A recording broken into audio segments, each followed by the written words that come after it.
All right, what's up, guys? Today we're here. We got a F25 X3 with the N55 in it. We're going to be putting in the BimmerHausPerformance front mount intake. So we're going to walk you through how to do that. And yeah, let's get started. We're going to start off by taking the stock intake off. Got the top of the box off with some T25s. And it's 7 mil or flathead here. Just get that stock intake out the way. All right, so there's a few grommets holding the stock airbox on me. I went ahead and popped that off. This here is held in by one screw right here.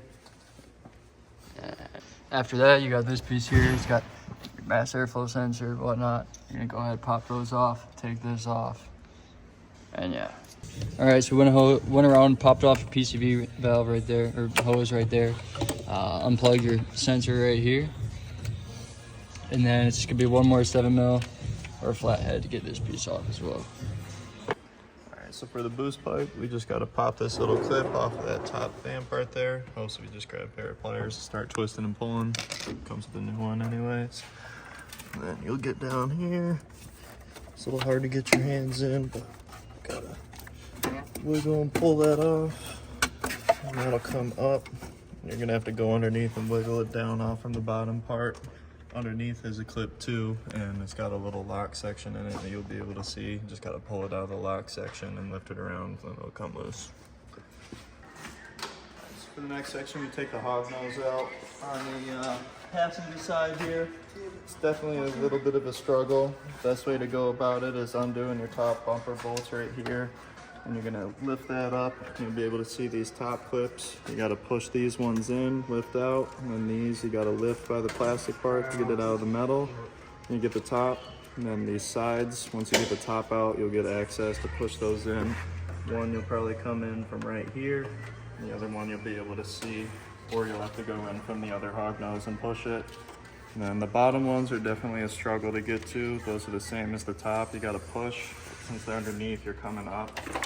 So I just used a pick tool and wrapped a microfiber around this part of the grill right here, and you can shove your hand down in here, and then you just lift on those tabs right there like that. Now it's out. All right, so the new turbo inlet is on. It comes with a replacement 10 mil bolt and a washer that you got to put on the stud up on the back against the turbo over there. Helps if you lube up the seat surface with something that can be burned by your turbo, like hairspray or brake clean. But it's pretty easy to push in, and the new pipe gives you a lot more space to get that bolt on. All right, so as you can see, you're gonna want to get this rubber coupler on to your turbo inlet. And then once you do that, you go ahead and cut your hole, feed this little corner in through here. And then you're gonna connect your pipe with the sensors on it and whatnot. Make sure you use all your hose clamps, and yeah. All right, so we got the intake together without any sensors or anything. Through here, you can just start with a circle drill to get your hole ready, and then you can just use a hot knife. That's what we use to make the hole the rest of the way. And then everything fits pretty smoothly through there. Just gotta cram your rubber tubing through, and then it'll meet to your sensor tubing. And then from there, it's just matching all of your U angles. Just takes a little bit of wiggling them around. It's kind of hard. There's not a whole lot to it. You just sit there and see what shapes match. It ends up coming all together. But boost pipe's in there underneath. And then we added a couple extra clamps just to keep everything tight, just to not throw off any sensor readings or anything like that. But here she is.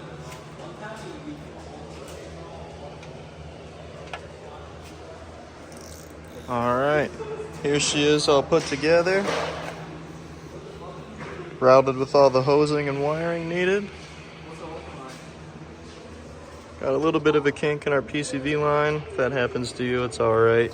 PCV is not the end of the world. If you got a little bit of kink in there, it's not gonna kill anything. Here's our wire extension for the map sensor coming along from the back. With this hose routing, you're not gonna be able to put on your stock engine cover anymore. At least that's what happened in our case. You could probably cut it and make it fit if you wanted to. When you tighten down the map sensor and this PCV hose here, make sure you tighten them down carefully and evenly so you don't crack the plastic in there. Here's the other PCV routing. We also did a charge pipe at the same time, so that's an aftermarket charge pipe that it's mounted into. But you just cut off the rest of the PCV line that runs that way from the stock system, put a hose on there, we hose clamped it to keep it tight. But yeah, there she is all together. Pretty simple.